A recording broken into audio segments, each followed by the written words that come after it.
नमस्कार, मी Deepali. Maharashtra express news मध्ये आपले स्वागत. सामाजिक, सांस्कृतिक, शैक्षणिक व गुन्हेगारी जगातील काही घडामोडी. तर प्रथम पाहूया शहरातील महत्त्वाच्या ठळक घडामोडी.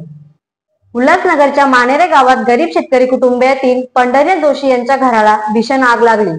आगीत घराचं मोठ्या प्रमाणात नुकसान झालं. याबाबत माहिती मिळताच मातोश्री गुंजाई फाउंडेशनचे संस्थापक महेश गायकवाड यांनी घटनास्थळी धाव घेत पीडित कुटुंबियाची भेट घेऊन गुंजाई फाउंडेशनच्या माध्यमातून 1 लाख रुपयाची आर्थिक मदत केली आहे. बुधवारी सकाळी मानेरा गावातील रहिवासी पंढरीनाथ जोशी यांच्या घराला अचानक आग लागली. शॉर्ट सर्किटमुळे आग लागल्याची प्राथमिक माहिती समोर आली आहे. या घटनेत कोणतीही जीवितहानी झालेली नाहीये. मात्र जोशी कुटुंबियांचं घर आगीत जळून खाक झाल्यानं त्यांचा संसार उद्ध्वस्त झाले आहे. या घटनेची माहिती मिळताच महेश गायकवाड यांनी तत्काळ धाव घेत परिस्थितीचा आढावा घेतला. तसेच जोशी कुटुंबियांना 1 लाख रुपयाची मदत दिली. तसेच शासनाच्या माध्यमातून पाठपुरावा करून मदत करण्यात येईल असं आश्वासनही दिलं.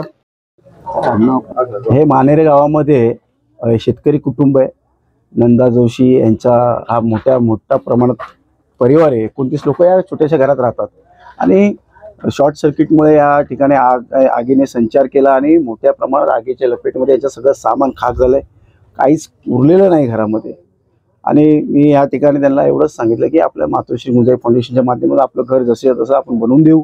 त्याचप्रमाणे ज्या ज्या अडचणी असेल त्या आपण दूर करू. आणि MSCBच्या MSCBला ज्या पद्धतीने या ठिकाणी वायरिंग झालेली आहे, अतिशय निष्काळजीपणे या ठिकाणचं वायरिंगचं MSCBच्या माध्यमातून नियंत्रण आहे. त्यांना चौकशी करणार त्यांच्या माध्यमातून.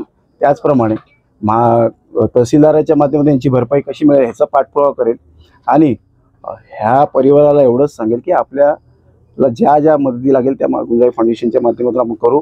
आणि एक एवढी मोठी दुर्घटना घडल्यानंतरही कोणी दगावलं नाही, त्यामुळे खरंच देवाचा आभार व्यक्त करतो. आणि या शेतकरी परिवाराच्या मी सोबत आहे असं या ठिकाणी त्यांना नमूद करतो. धन्यवाद.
तर या होत्या शहरातील महत्त्वाच्या ठळक घडामोडी.